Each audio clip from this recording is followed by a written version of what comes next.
ഇവിടെ അവന്മാരുണ്ടെന്ന്. അത് നിങ്ങളോട് പറഞ്ഞ ഷോ ആണല്ലോ അവർ നടത്തുന്നത്. ഇവിടെ ക്യാമറ കണ്ടപ്പോഴേ വിചാരിച്ചു അവരുണ്ടെന്ന്. ദയവായിട്ടൊന്ന് പോകാൻ വേണ്ടി നടക്കാതിരിക്കാൻ.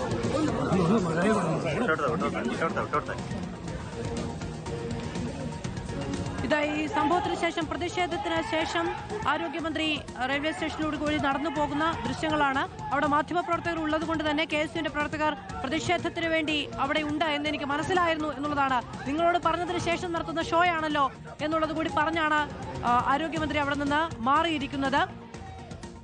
ശേഷമാണ് മന്ത്രിയെ ആശുപത്രിയിലേക്ക് കൊണ്ടുപോകുന്നത്.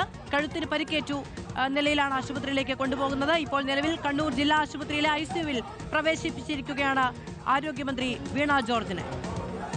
സിനോജ് തോമസ് വിവരങ്ങളുമായി ചേരുകയാണ്. സിനോജ്, ഈ 5 KSU പ്രവർത്തകരാണ് നിലവിൽ കസ്റ്റഡിയിലുള്ളത്. അവർക്കെതിരെ പോലീസ് അറസ്റ്റ് ചെയ്തിട്ടുണ്ടോ ഇവരെ, അതോ കസ്റ്റഡിയിൽ സൂക്ഷിച്ചിട്ടുണ്ടോ?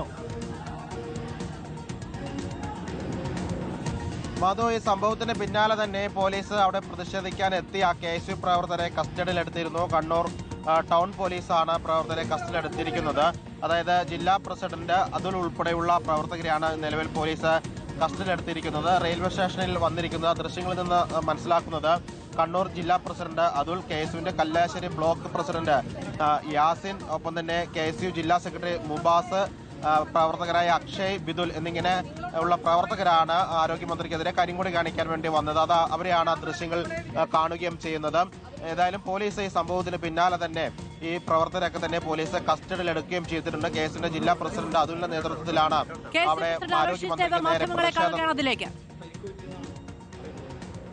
വീണ ജോർജ് എന്ന് പറയുന്ന കേരളത്തിന്റെ ആരോഗ്യ വകുപ്പ് മന്ത്രി ഒരു പൊതുപ്രവർത്തകയുടെ നിലവാരത്തിലേക്ക് ഉയർന്നിട്ടില്ല എന്നതാണ് ഇന്ന് കണ്ണൂരിൽ കണ്ട ആശുപത്രി നാടകത്തിൽ നിന്ന് നമുക്ക് മനസ്സിലാകുന്നത്.